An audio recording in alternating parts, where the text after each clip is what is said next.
Halo, saya Cut Syahnas, kembali dengan IPMI's Podcast. Saya adalah salah satu dosen di sini, di IPMI, yang mengajarkan sharing, facilitating mengenai business communication. Nah, untuk itu, jangan lupa, innovating global business education. That is the new IPMI's tagline. Pada hari ini, saya punya guest star adalah seorang wanita muda yang sangat aktif, adalah Sarila Danubrata, atau nama kecilnya kita panggil, nama akrabnya kita panggil Ila. Sarila Danubrata, MBA. She is one of the founder of Brule dan juga sebagai CFO, Finance Director. Brule pada kenal kan? Ada yang makanan Brule itu yang dari kira-kira 4 tahun yang lalu tuh saya kenali, masih kecil Brule ini. Masih belum dikenal, sekarang udah di mana-mana. Apa, bagaimana, dan kenapa dia buat Brule dan apa tantangannya? Kita langsung aja berbincang-bincang dengan Ila Danubrata. Hai Ila. Hai Bu. Welcome to podcast IPMI. Thank you so much. Makasih udah diundang loh. Terima kasih senang sudah banget udah bisa dapat kesempatan untuk sharing. Thank you for coming Ila. Oke, jadi work experience Ila ini kan sebetulnya Ila adalah sarjana sosial di Unpar. Kemudian Ila juga pernah mengambil bekerja di PT Megadaya sebagai general manager. Sebelumnya juga sebagai TRG Investama. Ya. Kemudian yang interesting nih, netizen, Ila abis ini belum ketemu Brule, belum ketemu suaminya juga belum kayaknya sih. Ini dia pergi ke Cina. Nah, kenapa ke Cina ambil MBA?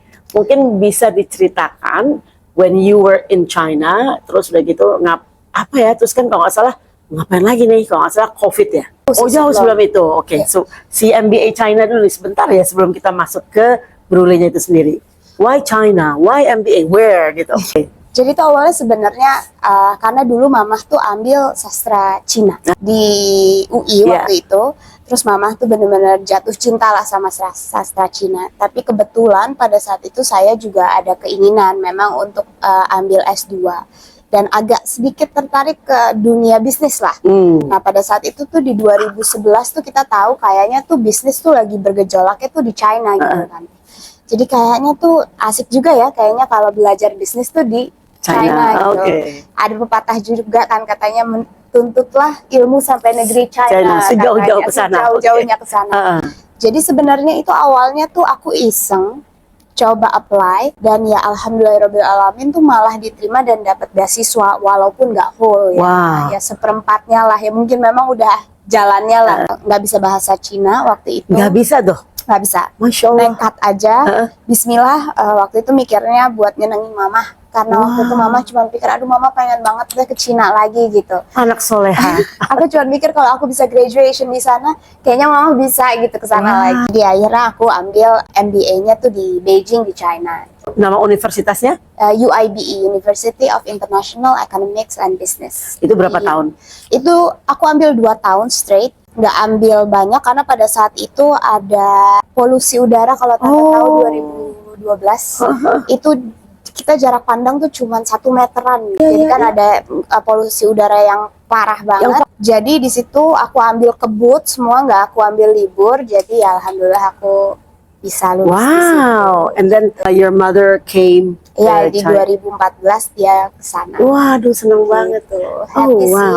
Itu anak soleh loh, mengikuti apa kata ibunda, keinginan ibunda. So what happened after that? Terus ini kan udah kerja nih. Kerja ya, pertama ya waktu itu aku ngambil di TRG itu jadi people development.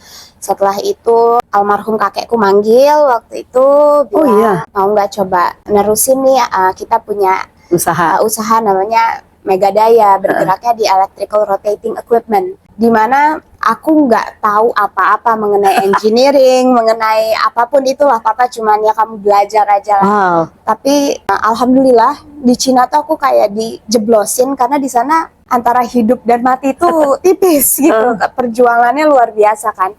Jadi ya udah intinya aku dijeblosin, aku belajar tentang sales engineering, marketing engineering. Aku mulai coba waktu itu berangkat ke Aceh, ke Medan, aku periksa site, periksa generator, terjauh tuh waktu itu ke Kamboja, aku lihat juga generatornya. Wow. Ya kita coba di situ di bagian services. So it's like it's a man's world gitu. Iya, aku sendiri di sana. Perempuan lagi sendiri. Perempuan. My God. Kantornya tuh workshop Pulau Gadung. Jadi kalau ke sana harus pakai pakaian safety lengkap, kacamata, helm.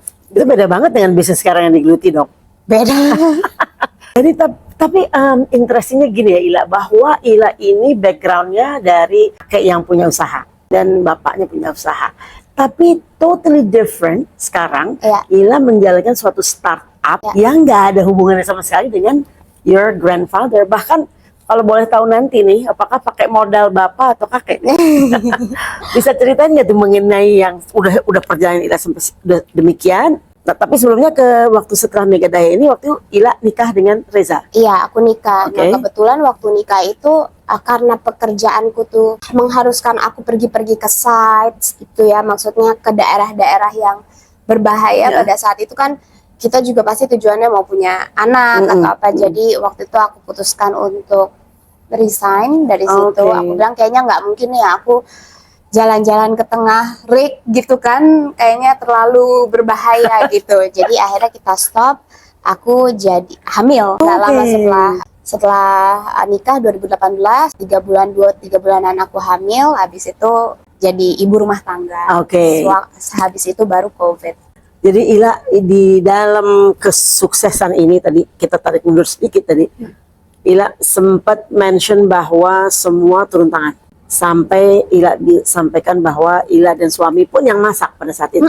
Itu gimana sih ceritanya? Kok seru banget. Jadi awalnya buat aku juga bukan sesuatu hal yang mudah. Yang tadinya corporate, tiba-tiba jualan online, retail, online lagi, WA-in satu-satu gitu. Tapi aku bersyukur aku punya support system yang luar biasa. Dimana pada saat itu PSBB, itu suamiku, adik-adikku, sahabatku, sampai mamahku, itu turun tangan buat masak. Jadi itu aku ingat bagiannya, kalau aku ngadu krim sama Asya adekku, kalau Zaki itu bawang, terus iparku Rendra dan Hendar itu keju, Mas Reza itu sausnya, Mama itu bagian plating. Mama tuh dari jam 4 sampai jam 6 plating, Mama selesai plating. Maksudnya plating Ibu Maya nih ngapain? Masukin ke dalam itu Tante Loyang. Loyang itu? Terus abis itu gantian nanti sama anak-anak cowok masukin baking. Luar biasa ya Delivery. Nah kalau misalnya Papa bagian ini quality assurance. Oh Papa? Ini benar nggak Pak? Udah enak. Atau Papa tolong jualin dong temen-temen Papa siapa aja itu gitu. Jadi the family ikut tuh. Jadi benar-benar family support yang luar biasa. Jadi aku ngerasa banget pada saat itu vibrasinya tuh walaupun di luar tuh kayaknya pandemik atau apa, di dalam tuh kita benar-benar emang berjuang, berikhtiar ya memang untuk hidup gitu. Apalagi tuh vitamin-vitamin dari luar kayak doa-doa dari teman ojek online tadi yang aku udah sebutin itu tuh luar biasa Tante buat kita gitu di sana. Alhamdulillah sampai saat ini teman-teman yang bergabung dari awal, karyawannya Mas Reza suamiku tadinya ada 60 di layoff, hampir 90% sudah kita rehire lagi. Oh, di rehire di Brunei? Di Brunei.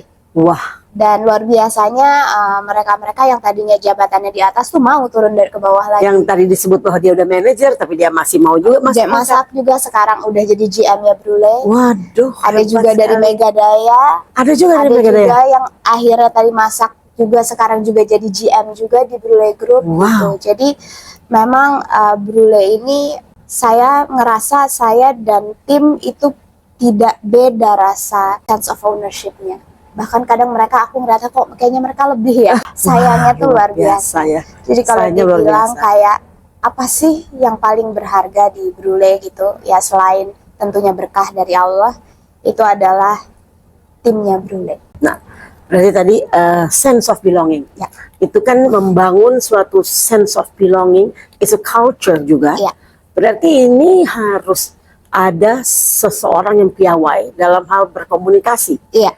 Baik itu internal maupun eksternal. Ya. Nah, kalau begini, apakah si CEO atau si CFO? Nah, itu by the way, Mama jadi apa tuh di sini? Mama sekarang udah jadi penasihat aja. Oke. Jadi yang memberikan komunikasi yang baik itu siapa? Yang membangun baik customer loyalty maupun karyawan loyalty, Ya. itu who is the person in charge? Oke, mungkin kalau di awal semuanya suamiku ya, Mas Reza yang kasih arahan harus seperti apa. Tetapi betul di Brule, komunikasi bisnis adalah salah satu hal utama yang menjadi tolak ukur atau tools untuk kita bisa sukses. Kenapa? Karena tanpa adanya bisnis komunikasi yang baik, tentunya arah, kebijakan, visi, misi itu tidak bisa tersampaikan dengan baik. Kebayang kalau dalam satu organisasi itu tidak tidak terdeliver dengan baik, yang satu jalan ke sini, yang satu jalan ke sini, yang nggak jalan ke depan, nggak jalan bareng-bareng gitu. Makanya kalau dalam di Brule itu kita tuh punya banyak tools, Tante. Dari awal kita mulai, kita itu punya namanya weekly meeting, kita punya namanya monthly meeting, kita punya outlook, kita punya annual plan gitu. Jadi kita memang kita buat itu. Ya waktu itu kan suami saya kerja di corporate yang cukup besar di Astra. Ada beberapa yang diadopt dari situ gitu, dan kita lakukan dengan sesederhana mungkin gitu. Untuk memang memastikan bahwa visi, misi, value itu benar-benar terdeliver dengan baik gitu. Lalu juga yang ada monitor, control itu ada? Ada itu semua kan, itu ada di weekly meeting itu kan biasanya untuk monitoring, untuk controlling. Performance meeting yang monthly itu kita juga kan review apa next ke depannya, outlook per 3 bulan, habis itu semester, habis itu di-adjust di outlook tersebut. Sesuai nggak dengan target gitu, apa yang kurang, apa yang lebih, bolongnya di mana dicari. Ada satu kasus waktu itu, ketika kita memang waktu itu kan kita mulai online semuanya dari Loka Indah ya Tante. Ketika kita udah punya let's say 23 branch di masing-masing kota, itu ternyata dilihat ada message, value, visi, misi atau bahkan target yang tidak tersampaikan dengan baik. Gitu. Jadi kita review, kita ulang, kita lihat bahwa ternyata strategi ini tuh tidak sampai dengan ke garda terdepan. Gitu. Jadi kita lakukan penyesuaian, kita lakukan mutasi, kita pilih orang yang memang bisa untuk menahkodai ini, teman-teman di outlet, kita lakukan training ulang, kita panggil per 3 bulan, alignment kita lakukan, dan hasilnya luar biasa, angka yang langsung naik. Komplain turun, revenue naik, gitu. Jadi sangat penting untuk kita sebagai di Brule ya, terutama kalau yang saya rasakan, bisnis komunikasi itu harus benar-benar clear tersampaikan dan bisa sampai ke lini yang paling jauh atau paling bawah. Kalau di salah satu lagi adalah lini paling bawah itu kalau kita toolsnya SOP Tante. Kenapa? Kita bilang quality. Kita ngomong quality ke misalnya tingkat manajer, ngerti lah quality harus bagus. Tapi kalau ke lini yang paling bawah Tante, nggak bisa quality yang seperti apa. SOP-nya dibuat. Ada standar operasional manualnya tuh. Dibuat karena itu adalah menurut saya salah satu fungsinya untuk menyampaikan bahwa ini loh standar quality produk ini loh caranya gitu. Nah kalau ada orang yang nggak mengikuti SOP itu juga ada tindakan yang tegas. Tentu. Juga pernah ada kasus nggak kayak gitu? Tentu Tante. Aku penasaran Nela. Kenapa? Penasaran banget bahwa kakek berada, bapak berada, lumayan lah ya, adalah. Tapi Ila waktu memulai startup, kenapa nggak pinjam dari mereka atau dari mana gitu? Kenapa mesti PO? Sampai pernah Ila cerita juga beli sesuatu juga beli oven ya. Itu bahwa Ila juga nggak minjem gitu. Waktu itu sih sebenarnya aku sama suami ngerasa kita udah punya keluarga gitu ya. Sudah kewajiban kami memang untuk bertahan hidup untuk keluarga kami sendiri. Kita lihat pada saat itu memang kita melihat Brule itu tidak dalam skala yang besar pada saat itu. Kita memulainya dari skala yang sangat kecil, dari benar-benar skala yang sangat terukur, sehingga kami rasa menggunakan PO, uang customer kita pakai itu hal yang paling visible pada saat itu. Gitu. Jadi ya udah kita coba pakai uang PO, orang bayar ke kita baru belanja, jadi WC nggak ada kan, gitu. Kita nggak ada modal sama sekali, udah gitu jalan, ternyata kita harus memperbesar produksi. Di situ aku sama suami lihat, bagus banget ya, kita tuh ada di zaman dimana mau ngiklan gratis di social media, mau jualan ada fitur-fitur untuk messaging, ya kan nggak bayar. Dan yang terakhir waktu aku mau beli oven itu aku beli di e-commerce. Aku ingat banget itu oven gede, harganya 5,6. Aku bertiga sama partner aku bilang, berani nggak nih kita beli cicilan 6 bulan gitu. Jadi sebulannya tuh 1 juta sekian. Akhirnya oke, kita beli satu akhirnya kan double tuh production. Jadi sebenarnya kita nih untuk memulai bisnis di zaman yang sekarang itu rasanya sudah sangat banyak sekali diberikan kemudahan. Akses-akses terhadap option-option itu tuh sudah ada gitu. Bahkan dulu jujur, aku tuh dulu untuk pakai Excel itu tuh tidak pandai. Jadi sering banget dimarahin nih sama suami aku gitu ya. Karena kan dia fokusnya terhadap operation aku jualan dan pencatatan dulu lah gitu. Akhirnya aku belajar dari YouTube, belajar bener-bener, dan itu tuh informasi di mana-mana udah ada.